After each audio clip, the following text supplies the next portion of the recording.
Shankara Parvati Pati Mahadev Sri Shankara. Namaste, it is Sahara Rose, and welcome back to the Highest Self podcast, a place where we discuss what makes you your highest evolvement. Today, I shot a project that I have been working on for the past year now, and it is to embrace the goddesses that exist inside of us. So if you know me, you know there are two things I'm very passionate about. One, which is Ayurveda, and the other is the concept of the goddesses and the goddess living inside all of us. I love how they are both archetypes and how we can connect to them. They both relate to the ancient Vedic system. So in this podcast episode, I want to discuss a finding that I've come across, which is that the Ayurvedic doshas and the trifecta, the three main Hindu goddesses, are actually quite similar and mirror each other.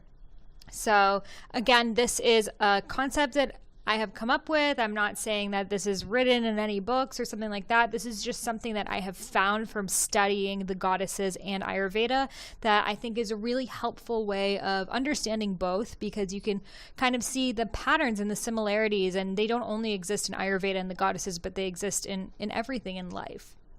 So Ayurveda has three doshas: Vata, which is air and space; Pitta, which is fire and water; and Kapha, which is earth and water. While Hinduism offers hundreds of goddess archetypes, they represent different elements of the Shakti, the woman, the divine feminine force, which is the powerhouse of life, of creativity, of power, of motherhood. So the goddesses really are not actual people, but they're rather sides of ourselves. They represent different elements that we have inside of us. We are all the warrior. We are all the mother. We are all the maiden. We have all of these sides to us. We are not there, there's not just one woman, and even inside of one woman, there's not just one woman. As you guys know, we're all crazy. We have 50 sides to us. So the goddesses really just represent that, and you call upon the goddesses to evoke different qualities that exist inside of yourself. So really what I want to take home is these goddesses are not people somewhere up there. They are already inside of you. So through studying both Ayurveda and the goddesses, I've noticed similarities between the two philosophies. Now, Ayurveda was created about 3,000 years before the Vedas were formally written. The Vedas are the world's oldest text. The word Veda means knowledge. So the Vedas are essentially classical books that were orally passed down traditions based on how to live your life. So Ayurveda is the science of life. How can you have a balanced mind and body? Yoga is about becoming one with Brahma, reaching spiritual enlightenment. There are many, many, many parts of the Vedas. There's secondary Vedas, there's Upavedas. We're not going to go into all of the Vedas, but the goddesses come from Hinduism, which is derived from the Vedas, but actually came much later when in India, in Hindustan, they wanted to create a religion. So they created a religion. The concept of religion actually didn't exist in ancient India. They were Vedic. It predates any religion. It was there. The gods and the goddesses were not like, there were no churches or temples or anything like that. It was all a personal practice. But then when they saw that there's Hinduism, there's Islam, there's Christianity, there's Judaism, there's all these religions, they created Hinduism, which is a religion based off of the Vedas, but it's more almost in this Western way because they never had a formal religion before. So these goddesses are based off of Vedic understandings, but they are part of Hinduism, which is much more modern to the Vedas. So I noticed that each of these doshas, these very ancient doshas, relates to a particular goddess, and most importantly, a particular part of ourselves. So if you don't know what Vata, Pitta, and Kapha represent, I recommend taking my quiz on my website. You can take it on iamsahararose.com. Reading up on the doshas, I write a lot about them. I have podcast episodes about them. So I highly suggest learning about the doshas if you don't know anything about them. I'm going to briefly go over them, but there's a lot of depth that goes into those subjects. So Vata is the dosha that gets imbalanced most commonly, and is also the dosha that is the most I think, common in the Western world because we live in a very Vata-centric society. So Vata is the air and space dosha. It is light, it is moving, it is creative, artistic. Vata people are very idealistic. I like to think of it as like Steve Jobs energy. They're like always like thinking about things of the future. Vata is in charge of any creative pursuit. So this really relates to Saraswati. And Saraswati is the goddess of creativity. She's also the goddess of knowledge, of books, of literature, of art, of music, intellect. So Saraswati is like my goddess. She is like my go-to. I really relate to her. I even named my clothing line Saraswati Couture after her, and even my name is very similar to hers. And she just reminds me so much of myself. And I've always been very attracted to peacocks, and she always has a peacock with her and has a pen with like a peacock feather at the end. And even before I knew this, I've always just been so attracted to peacocks. It's my spirit animal, and even my logo has always been a peacock. Years later, I found out it's Saraswati. So she is like the goddess that really comes through for me. And Vata is the dosha that I relate to by far the most today. Even though I was born more Kapha, today I'm very, very Vata. So I find huge similarities between these two because both are very creative, they're intellectual, they're artistic, they're airy, they both have very strong imaginations and bring beauty into everything that they do. So if you are an artist, a creative, a philosopher, a writer, or a big idea person, then Saraswati is your goddess and Vata is your dosha, at least of your soul. So the second one is Pitta, and the goddess that Pitta relates to is Durga. So Durga is the warrior goddess. She is extremely powerful. She's always seen riding on top of a tiger, and she has all these different arms, and one is with like a sword, and she has her amazing crazy jewelry, and she's fierce, she's strong, she's determined, she is a go-getter. And she's also the divine mother.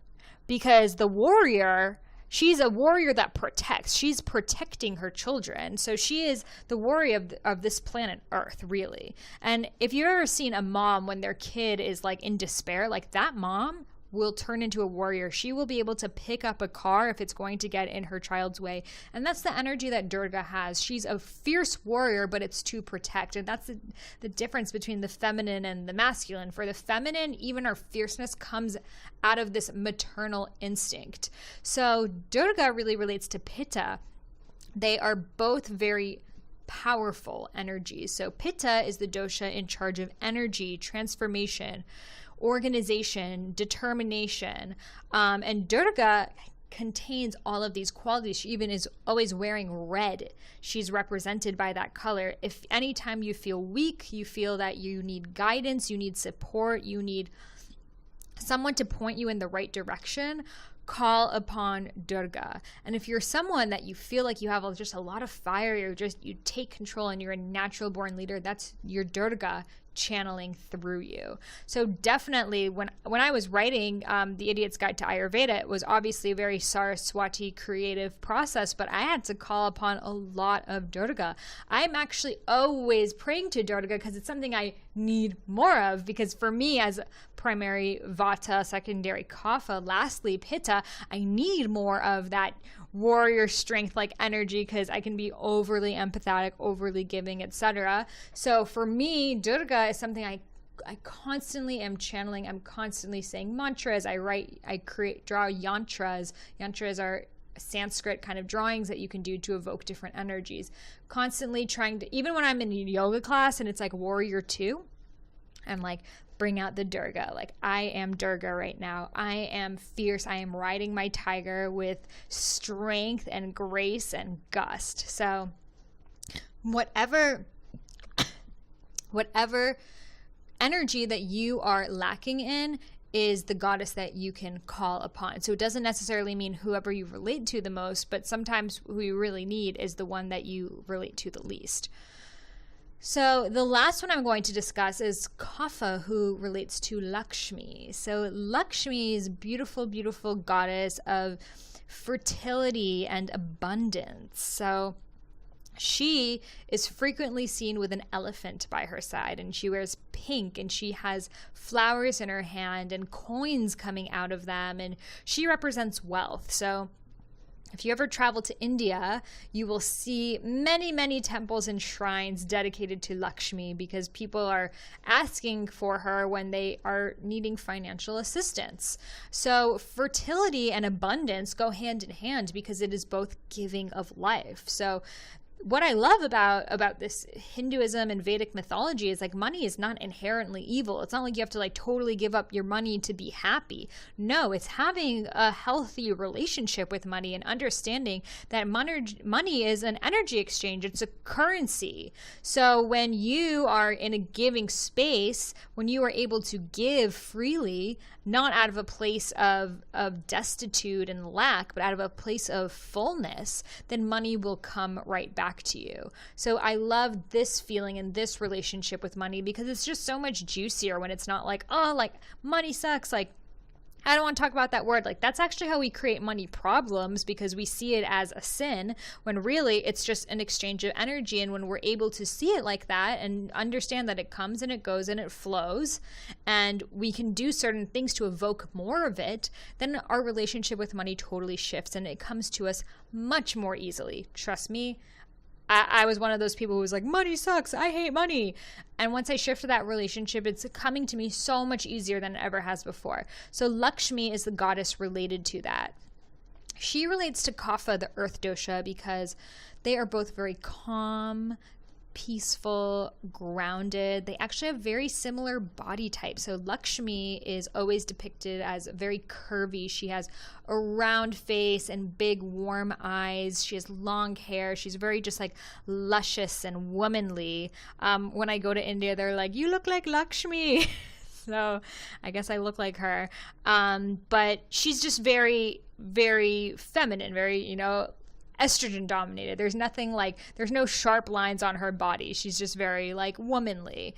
And Kaphas have that same type of body too. They have round faces, big cheeks, full lips, soft curves. So I see the two go really hand in hand. And both Kapha and Lakshmi have this motherly energy that they care for others, they comfort others, they give. They're very, very giving.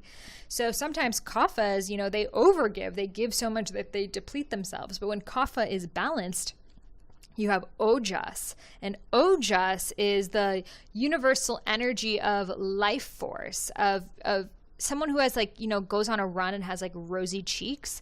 That's the Ojas running through them. You can just tell they're like healthy and alive and full and rich. And that's the quality of Kapha and of Lakshmi. So if you are a very earthy mama with a peaceful vibe, then your goddess is Lakshmi and you relate to the Kapha dosha. So I would love to know, which dosha and which goddess do you connect to the most? And which one is your mom? And how about your best friend? So I would love for you to share this podcast with them and just increase the knowledge about these goddesses. I think we are all so used to all spiritual beings being male, Jesus and Buddha and Moses and all these people, they're always male. And what I love about this is it shows that it's not just men. There's both male and female gods and goddesses, and all of these gods and goddesses exist inside us. We have male gods in us, we have female goddesses in us, and so do men. It's not about gender. It's about the quality of the masculine and feminine, both which need to be balanced within. So we've really, as a society in the past few hundred years, only been in the patriarchy and the male-dominated spectrum. And right now, since 2012, we're shifting back into the feminine, and that is why the talk of the goddess is coming back up, and you're hearing about it, and you're seeing like full moon circles and this and that, and people want to know, who are these goddesses? Like, how can I evoke them in my life? So we are definitely ready to get this conversation started and realize that we are divine beings. Durga, Lakshmi, Saraswati, they exist inside of us. We are a reflection of them. Every single one of us has that creative Vata Saraswati side. Every single one of us has that powerful, strong, determined Pitta Durga side. And every single one of us has that abundant, motherly, giving Kapha Lakshmi side. So embrace all parts of you. Embrace your fullness. Allow yourself to become whole. Because when we cut off a certain part of ourselves, that hole gets bigger and bigger over time. So whichever goddess that you don't relate to, that you're like, I remember when I first heard about the goddesses a few years ago, it was the first retreat that I ever ran, and it was in India, and it was a goddess retreat. And I heard about Durga. I was like, I don't like her. Like, I don't want to be a warrior. And warrior's like my least archetype. I'm just super not a warrior. I hate fighting. I hate all of that stuff. But now she is the goddess that I call upon the most and who has helped me extremely because it was something that I naturally was lacking in. So whatever energy you are lacking in is the one that you need to cultivate. And you can cultivate that by calling upon that goddess. You can chant her name. You can sing songs to her. You can just talk to her if you want, whatever feels natural to you. There's no formula. If you want, in a future podcast episode, I can talk about different mantras that relate to every single goddess. If you just go on YouTube, you can find tons of mantras. There's like dozens of them for all of the goddesses. Singing kirtan is the practice of singing a devotional song to the goddess. So you can definitely find tons and tons and tons of ways to honor these goddesses, but it just starts with honoring that part of yourself, because really the goddess already exists inside of you. So I hope this was helpful, and I'm really looking forward to you seeing the pictures that I took today of me dressed like all three of these goddesses, and I hope it inspires you to cultivate more awareness of the divine feminine in your everyday life. Namaste. Bye, guys.